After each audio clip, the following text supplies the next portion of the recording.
everyone. My name is Mark Itocheze, your instructor for today's class. We are on Module 11 that talks about session hijacking. Session hijacking. So, what are we going to learn today? So, we're going to be looking at what is session hijacking, key session hijacking techniques, brute forcing, spoofing versus hijacking. Okay, so we're going to look at it. These are all the things that we're going to be learning in this particular module called session hijacking. So let's proceed. So this is how the flow is going to be. Section hijacking concept, application level section hijacking, network level section hijacking. Now we'll move to section hijacking tools, countermeasures, that is the mitigation, how to mitigate against section hijacking, and we'll also look at penetration testing. So now let's look at the dangers, the various dangers that is posed by section hijack. The first one is most of the countermeasures, the mitigations out there do not work unless we use encryption. Okay, and also attacker hijacking is simple to launch. So that is one of the things that makes it easier for an attacker to hijack our section. Threats of identity theft, information loss, fraud. These are some of the dangers. You can do little to protect against it unless you switch to another secure protocol. And lastly, we have most computers using TCP/IP are vulnerable. So these are some of the dangers that section hijacking poses to all of us. Now, what is section hijacking? Section hijacking refers to the exploitation of a valid computer section. Yes, you heard me. Computer section. Where an attacker takes over a section between two computers. Now, the server is a computer, and you have your phone or your laptop or your desktop computer that you're working on. Now you log into the server on internet. Once you log in with your credentials and username and information, a packet is sent to the server, okay, that you want to access XYZ website, whether it's your company website or whatever. There's a packet that is sent through TCP/IP, that is Transmission Control Protocol, to your web server. So your web server now generates a section ID for you. Here, you are logged in. It says that you're online. The computer, as is the server, saying that you're online. So it is the section ID that makes you remain online. And we said earlier, okay, I will touch on that when we move forward. So what the attacker does in this situation is, section hijacker does is to steal a valid section ID or token, which is used to get into the system and snoop the data. What do I mean? It means that the motive of a section hijacker or an attacker is to exploit a valid computer section, okay, to get your data. So he's stealing your section ID or token to access your data. So I showed you the picture. Let me show you a picture of that so that we can get clearer understanding. Sorry, that is not picture I wanted to share. Let me share this and still come across it. Now this is the user, this is the attacker. Communication is flowing. It started from him, and the attacker just hijacks the section in the middle. Now, So the intended request from the user is this. So when the computer or the server is responding back, it doesn't go to the user. It goes to the attacker.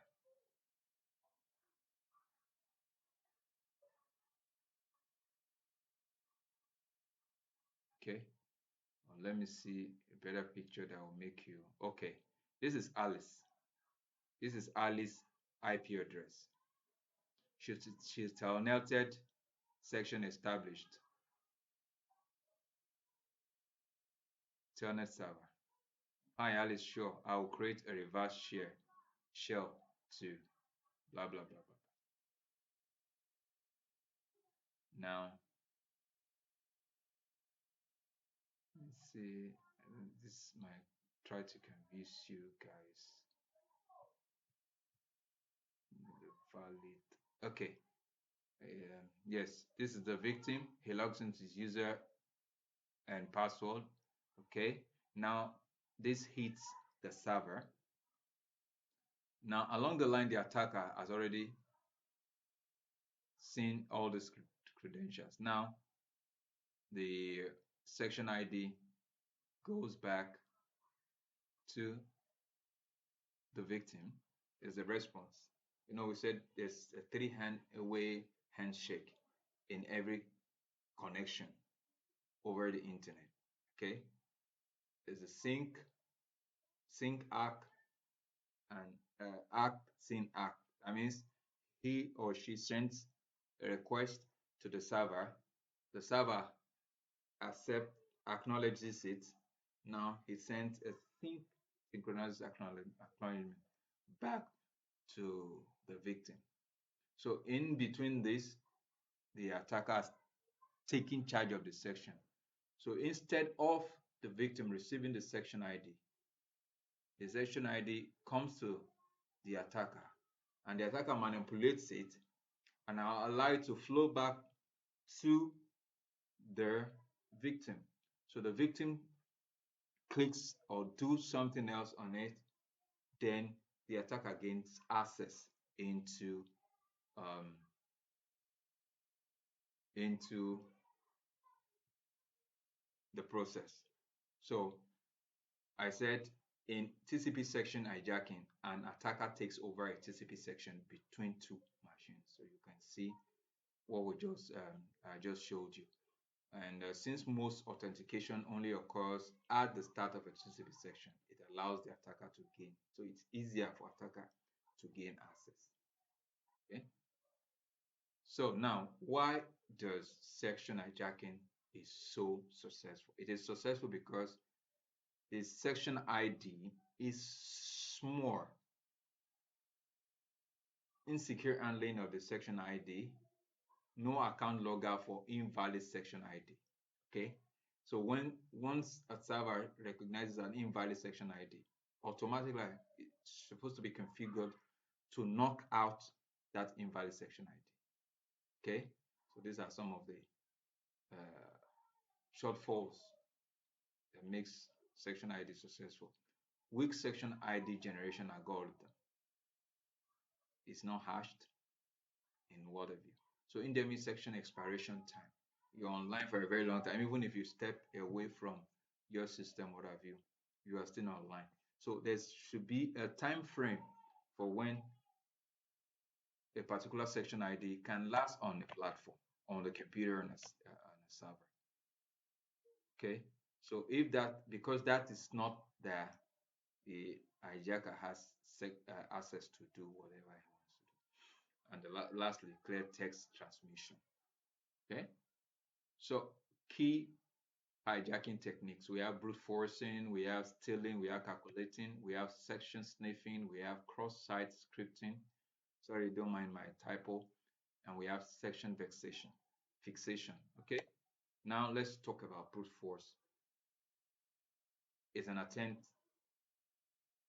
to use different IDs until he or she succeeds. That's what the attacker does. The attacker attempts different IDs, multiple IDs. So let me still show you how that is done.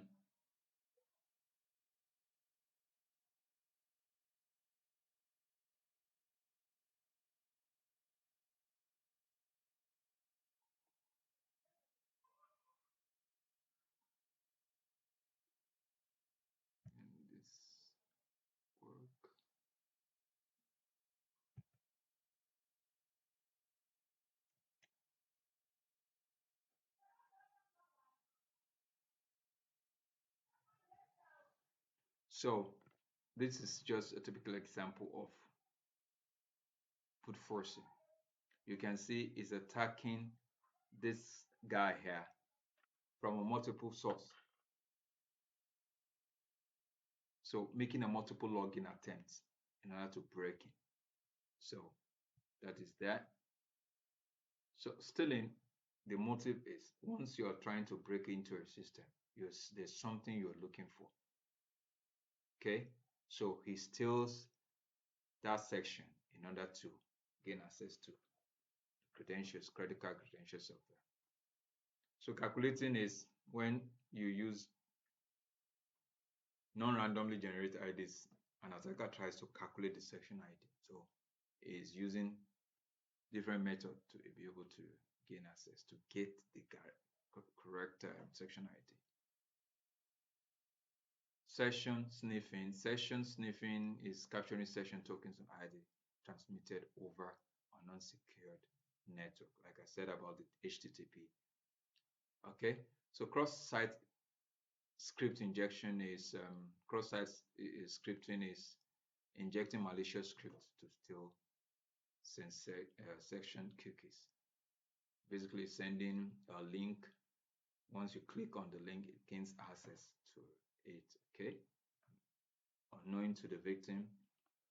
That's a malicious script. We have also have section fixation, tricking a user into using a predefined section ID or token. Fixation is you manipulate the section ID, and each time the victim clicks, he might be thinking, oh, this is not right, it will leave, but it will force it to click on that particular link. Okay, sorry about that. Okay, that's the section hijacking techniques. Now we talked about we're going to talk about HTTP referral attack. This attacker tries to lure a user to click on a link, just like I said in the fixation section fixation method. So it will redirect you. Once you click a website, you get there, you click on something, it will redirect you to another site.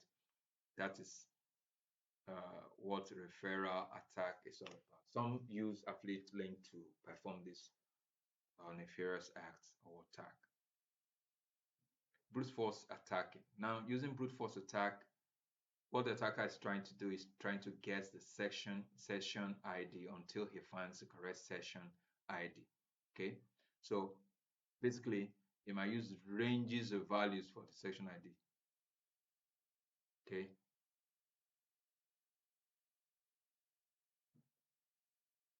so you can see that's an attacker utilizing a hacking tool. The attacker tools attempts multiple logins. You can see about 3 or 4 login attempts. Now, fortunately, one was successful, so it returns a valid and or invalid. So either way, so it's either return a valid, it depends on the security architecture of that computer or server. So we have some major 5 types of brute force attack. We have simple brute force attack. We have dictionary attack. We have hybrid brute force attack.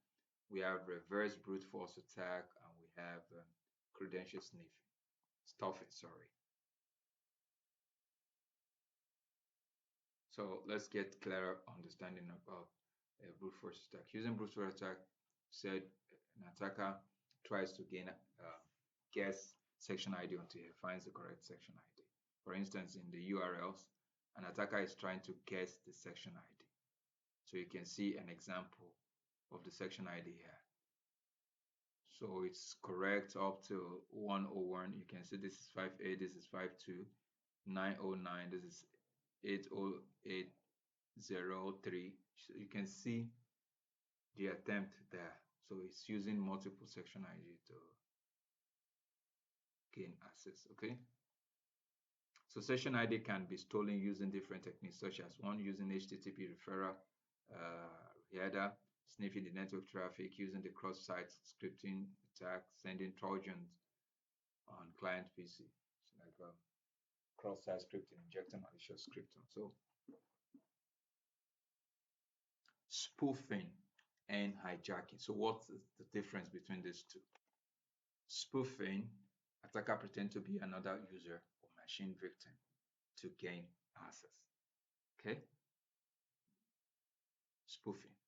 So the attacker does not take over. In this situation, the attacker does not take over an existing active section. Instead, he initiates a new section using victim's stolen credentials. So you can see a spoofing attack on the pictorial illustration here. So hijacking is the process of taking over. So you can see the difference. Pretend to be another person or user or victim to gain access. Here it doesn't take over an existing active section. Instead, he initiates a new section. Okay, and hijacking takes over an existing active section. So attacker relies on the legitimate user to make a connection and authenticate it, such as you hear. It's just waiting for it to make a login, legitimate user to make a login. Then he takes over, as you can see on the pictorial illustration here. So that's where we stop for today. So we'll continue from section hijacking processes. Okay. Yeah, section hijacking processes. We'll continue from there. Thank you for your time.